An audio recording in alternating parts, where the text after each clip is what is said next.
vois la tache noire. Le conseil des boucaniers durait déjà depuis un bon moment quand l'un d'entre eux rentra dans le fortin et, après avoir fait le même salut, qui à mes yeux semblait ironique, demanda la permission d'emporter la torche pour un instant. Silver ayant acquiescé, le messager se retira, nous laissant tous les deux plongés dans l'obscurité. « Le grain se lève, Jim », me dit Long John, qui avait adopté avec moi un ton amical et familier. La porte s'ouvrit, et les 5 hommes, massés sur le seuil, poussèrent l'un d'eux en avant. En toute autre circonstance, il eût été comique de le voir marcher, hésitant à poser ses pieds sur le sol, tenant devant lui sa main droite fermée. « Approche, mon garçon » cria Silver, « je ne vais pas te manger. Passe-moi ça, marin d'eau douce. Je connais les règles, pour sûr. C'est pour moi qui ferai du mal à un délégué. » Ainsi encouragé, le boucanier pressa le pas, et après avoir donné quelque chose à Long John, de la main à la main, battit en retraite encore plus rapidement vers ses compagnons. Le cuisinier regarda ce qu'on venait de lui remettre. « La tache noire !» s'exclama-t-il. « C'est bien ce que je pensais. Et d'où diable avez-vous tiré ce papier? Quel est l'idiot qui a abîmé une Bible ?»« Dick !» répondit l'un des boucaniers. « Alors, Dick peut faire sa prière. Il a eu sa part de chance en ce monde, mais maintenant c'est fini, je vous en fiche mon billet. » À ce moment, le grand maigre aux yeux jaunes intervint. « Assez jaspiné, John Silver, dit-il. L'équipage réuni en conseil, comme ça se doit, t'a collé la tache noire. »« Oh, t'as pas besoin d'avoir peur, nous on est tous réguliers.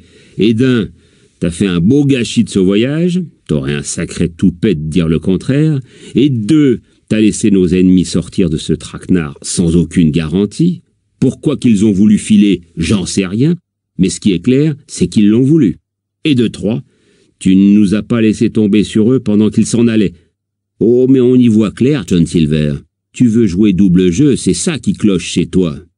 Et de 4, y a ce gamin. »« C'est tout ?» demanda le cuisinier d'un ton calme. « Et ça suffit largement, on ira tous sécher au bout d'une corde à cause de tes bousillages. » Bon.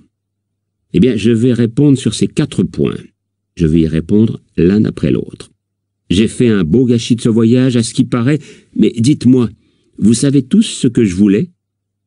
Et vous savez que si ça avait été fait, on serait à cette heure-là à bord de l'Hispaniola, tous bien vivants, en bonne forme, le ventre plein de pudding et le trésor dans la cale, 1000 tonnerres. Et qui s'est mis à la traverse? Qui m'a forcé la main à moi, votre capitaine légitime? Anderson, Hans, et toi, George Mary. Silver se tut, et je pus voir, d'après l'expression de George et de ses anciens camarades, que son discours n'avait pas été vain. « Continue, John, » dit Morgan. « Explique-toi sur le reste. »« Le reste? Parlons-en. Vous dites que ce voyage est bousillé. Ah, sacré bleu! Vous pouvez pas savoir comment qu'il est bousillé. Nous sommes si près de la potence que j'en ai le cou tout raide, rien que d'y penser. Pour ce qui est du 4e point, ce gamin, voyons, 1000 sabords, est-ce que ce n'est pas un otage? Et est-ce que nous allons perdre un otage? Sûrement pas. Car ça se pourrait bien qu'il soit notre dernière chance. Et le 3e point. Ah, il y a pas mal à dire sur le 3e point. Peut-être que vous trouvez que c'est rien d'avoir un vrai docteur diplômé qui vient nous voir tous les jours. Toi, John, avec ton crâne fêlé, et toi, George Mary, qui grelottait de fièvre il n'y a pas plus de 6 heures, et qui a maintenant les yeux jaunes comme une peau de citron. Et peut-être que vous ne savez pas non plus qu'il y a un bateau de secours en route. Mais il y en a un, et pas tellement loin. Et nous serons trop contents d'avoir un otage quand il sera arrivé. Pour ce qui est du 2e point, ce marché que j'ai fait, vous me l'avez demandé à genoux, oui, à genoux, tellement que vous étiez découragés. Et d'ailleurs, si je l'avais pas fait, vous auriez tous crevé de faim. Mais tout ça, c'est rien.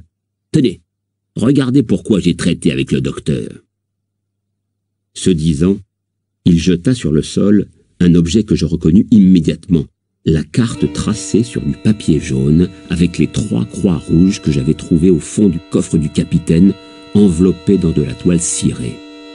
Pourquoi le docteur la lui avait remise, c'était plus que je ne pouvais imaginer. Mais si l'apparition de la carte me sembla inexplicable, elle frappa de stupeur les mutins survivants. Ils se jetèrent dessus comme des chats sur une souris, se la passèrent de main en main, se l'arrachèrent les uns aux autres. À en juger par les jurons, les cris et les éclats de rire puérils qui accompagnaient leur examen, on aurait pu croire non seulement qu'ils palpaient de l'or de leurs doigts, mais encore qu'ils l'avaient emporté à bord de l'Hispaniola et se trouvaient sains et saufs en pleine mer. « Silver !» s'écrièrent-ils. « Vive Tournebroche! Tournebroche reste capitaine !»« Tiens, voilà que vous me chantez une nouvelle chanson. George, mon ami, faudra que tu attendes la prochaine occasion. Tu as de la veine que je ne sois pas rancunier, mais ce n'est pas mon genre. Et maintenant, camarade, cette tache noire, qu'est-ce qu'on en fait? Elle vaut pas cher, hein? Dick s'est flanqué la guigne et a abîmé sa Bible. Un point, c'est tout. On pourra quand même embrasser le livre pour prêter serment, non? Grommela Dick, manifestement inquiet de la malédiction qu'il s'était attirée. Une Bible dont il manque un morceau? S'exclama l'oncle John d'un ton railleur. Sûrement pas. Ça engage pas plus qu'un recueil de chansons. Il me fallut beaucoup de temps avant de pouvoir fermer l'œil, et Dieu sait que j'avais plusieurs sujets de réflexion. L'homme que j'avais tué au cours de l'après-midi, la situation périlleuse dans laquelle je me trouvais, et par-dessus tout le jeu remarquable mené par Silver, qui d'une main tenait les mutins tous ensemble, et de l'autre s'efforçait de saisir tous les moyens possibles et impossibles de se réconcilier avec ses adversaires pour sauver sa misérable existence. Lui-même dormait paisiblement, en ronflant très fort. Pourtant, j'avais pitié de lui, malgré sa cruauté, en songeant au sinistre danger qui l'entourait et à l'infâme potence qui l'attendait.